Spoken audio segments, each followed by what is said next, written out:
Iya benar. Karena kelembutan Kelembutan. wanita. Coba Seorang kalau dia Firaun keras. aja bisa Firaun kalah aja ya. bisa takluk. Gitu Anda kan. ini saat itu pas itu coba bunuh, hei saya ubah pakai Nah. kekerasan, mungkin dibunuh saat itu Mungkin juga. dibunuh juga pada Tapi saat dengan itu. kelembutan ya. Mana ada di dunia ini, ya kan, seorang bayi musuh dipelihara sama Firaun gitu. Iya. Dimusuhin tapi dipelihara gitu. Ini luar biasa. Allah tuh memberikan pelajaran pada orang sombong tuh sangat ya susah untuk ditebak lah oleh Iya, betul. kita gitu kan.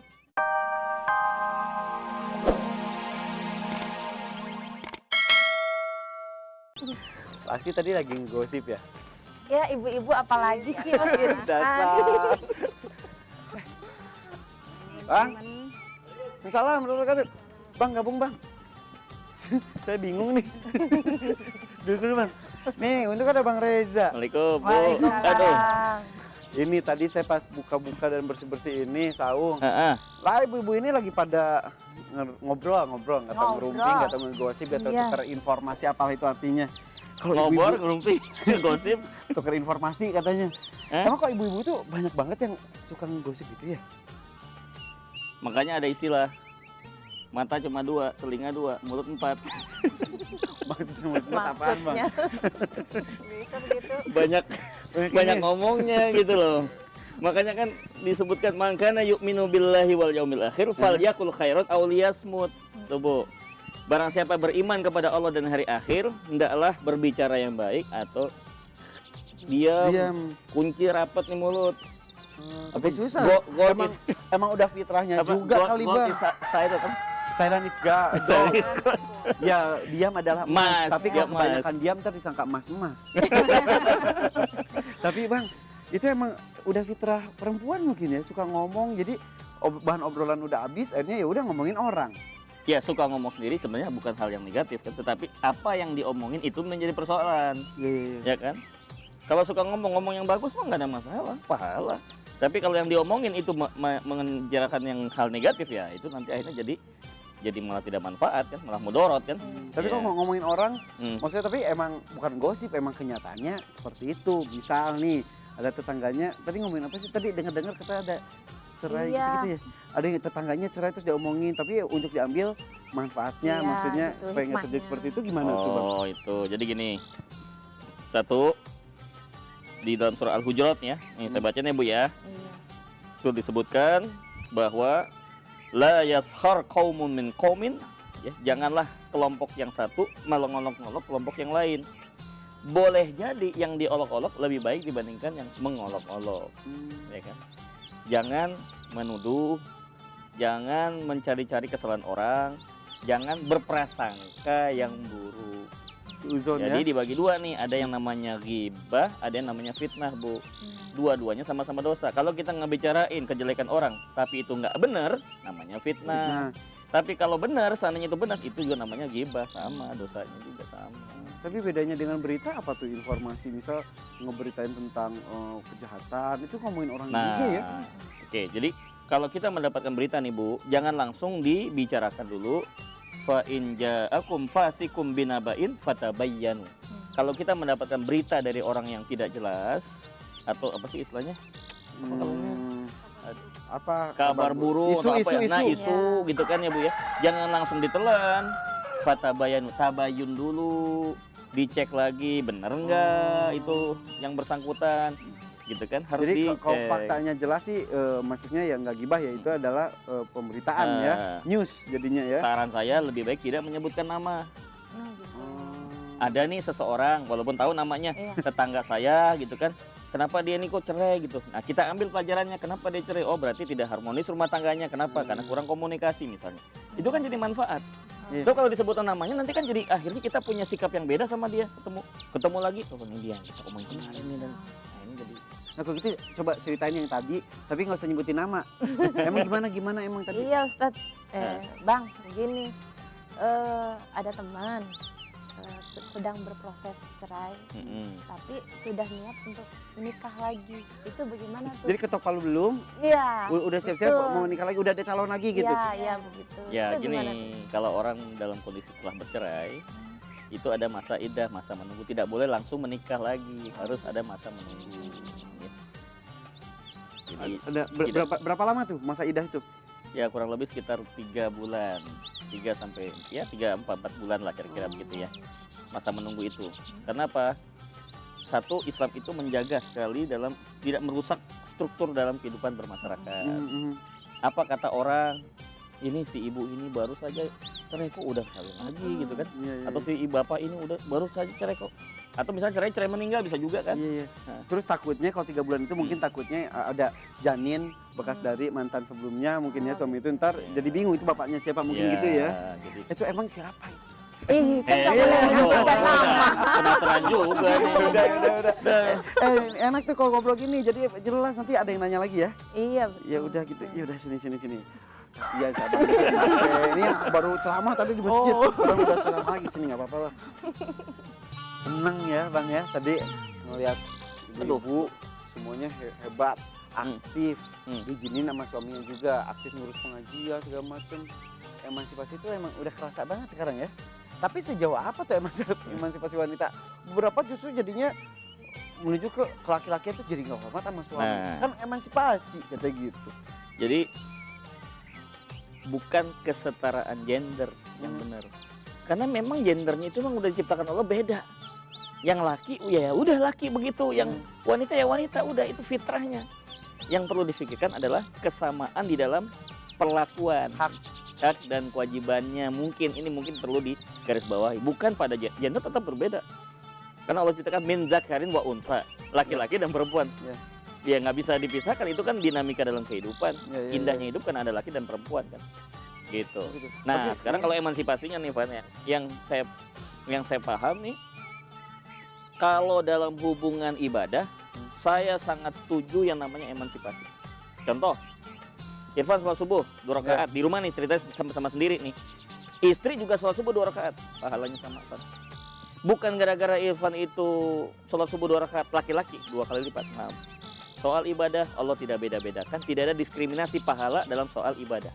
Laki-laki sholat subuh sendirian, pahalanya sama dengan wanita sholat subuh sendirian, kecuali kalau di masjid berjamaah. Kita baca Quran, Irfan baca Quran, istri baca Quran, sama-sama 1 juz, pahalanya sama Van. Itu soal ibadah saya sepakat, emansipasi. Tapi kalau bicara masalah sosial, tidak bisa disamakan. Tetap ada yang namanya wilayah laki-laki dan wilayah wanita. Bukannya pembagian memang sudah kodratnya. Gitu. Ada yang memang dikerjakan laki-laki, ada yang wanita. Contoh pekerjaan ya, Contoh misalnya ya, pekerjaan itu macam-macam ya. Ada yang bisa hubungannya ke profesional, profesi, atau bisa juga hobi. Contoh, angkat besi. Coba bayangin, Pak. Kebayang nggak?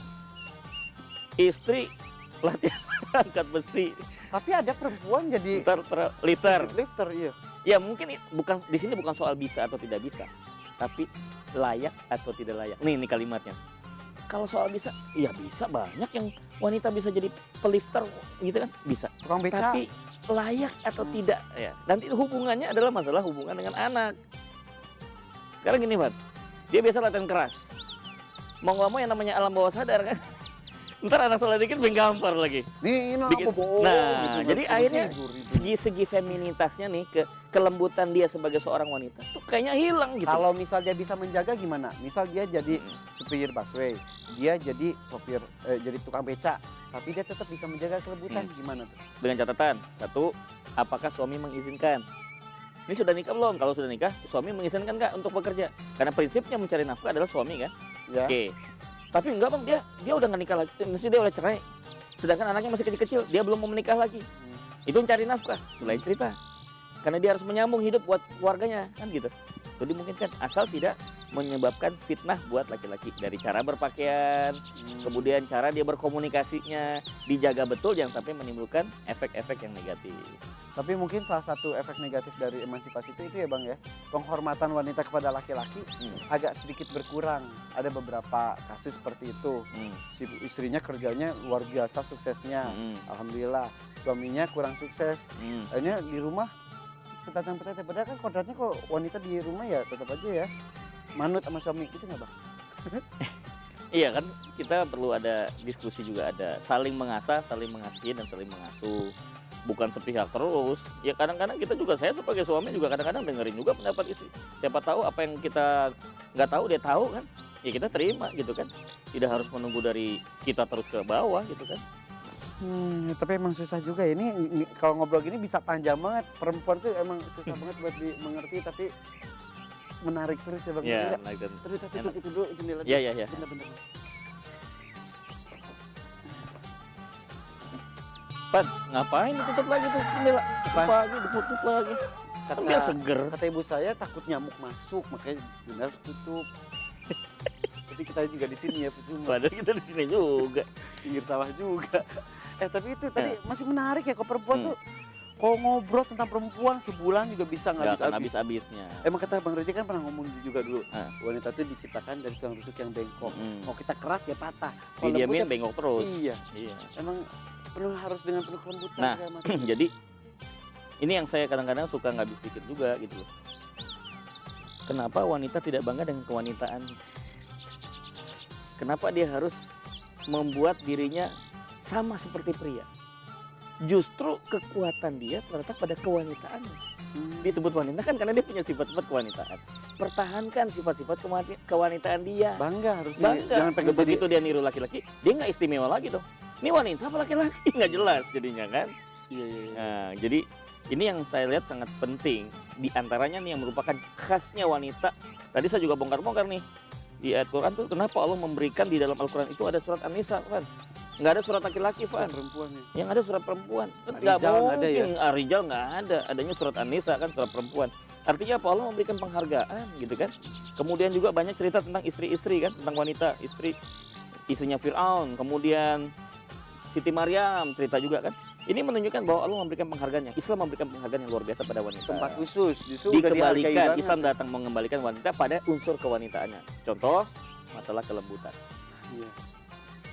Wanita punya ciri khas kelembutan, ya kan? The power of softness, kekuatan kelembutan. Justru kekuatannya si wanita terletak pada kelembutannya. Begitu dia keras dan kasar sama suaminya bisa lebih keras. Tuh, ibaratnya kan kalau yang ingat nggak tuh cerita kita waktu belajar agama dulu kan sama guru agama kita Yang mana? diajarin masalah yang itu Firaun. Oh saya nggak Dia- masuk pas pelajaran itu. Emang Dia kita gimana? nyuruh setiap bayi laki-laki dibunuh. Iya, Akhirnya iya. kan waktu itu kan bayi Musa udah lahir, Ya, terus ditaruh di peti. Nah peti itu masuk ke dalam istana. yang dipakai sungai itu Iya, kan. yang Ya, lewat dialirkan lewat sungai. Nah yang ketemuin pertama kali kan istrinya Firaun yang beriman namanya Asia. Nah mestinya kan itu bayi dibunuh. Datang suaminya Firaun. Begitu mau dibunuh kata istrinya, jangan kau bunuh. Kita kan nggak punya anak. Siapa tahu nanti dia bisa meneruskan keturunan kita, menggantikan posisi kamu. Gitu. ternyata Tuh nggak emang jadi, benar nggak berani. Iya benar. Karena kelembutan Kelembutan. wanita. Seorang kalau dia Firaun keras. aja bisa Nah, Firaun kalah aja ya. bisa takluk. gitu Anda kan. ini saat itu pas itu coba bunuh, hei saya Pak, pakai Nah, kekerasan, mungkin dibunuh saat itu mungkin juga. dibunuh juga pada Tapi saat dari itu. kelembutan ya. Mana ada di dunia ini, ya kan, seorang bayi musuh dipelihara sama Firaun gitu. Iya. Dimusuhin tapi dipelihara gitu. Ini luar biasa. Allah tuh memberikan pelajaran pada orang sombong tuh sangat ya susah untuk ditebak lah oleh Iya, betul. kita gitu kan. Musuh di masa depan ternyata dia yang Iya. memelihara ya. Terus juga dia nangis terus, nggak ada yang cocok air susunya kecuali ibunya sendiri. Mana ada Van, bayi disusui sama ibunya dibayar sama orang lain coba. Kan itu kejadian, subhanallah, luar biasa. Nah jadi kembali lagi, tolong nih para wanita-wanita mungkin yang di luar sana, nggak usah lah menuntut seperti yang ada pada laki-laki. Anda harus Pengen banget bahagia gitu dan jadi bangga laki-laki. jangan kewanitanya. Nah kita juga laki-laki bangga dengan kepriaan kita. Iya. Salah satunya adalah kelembutan tadi. Jaga kelembutan itu, insya Allah takluk suami. Masing-masing sudah punya fitrahnya. Fitrahnya. Dan Sudah fitrah dipakai. perempuan adalah salah satunya dengan kelembutan. Kelembutan. Dan kelembutan itulah yang menjadi kekuatan Kekuatan si daripada seorang istri dan wanita. wanita. Alhamdulillah, akhirnya.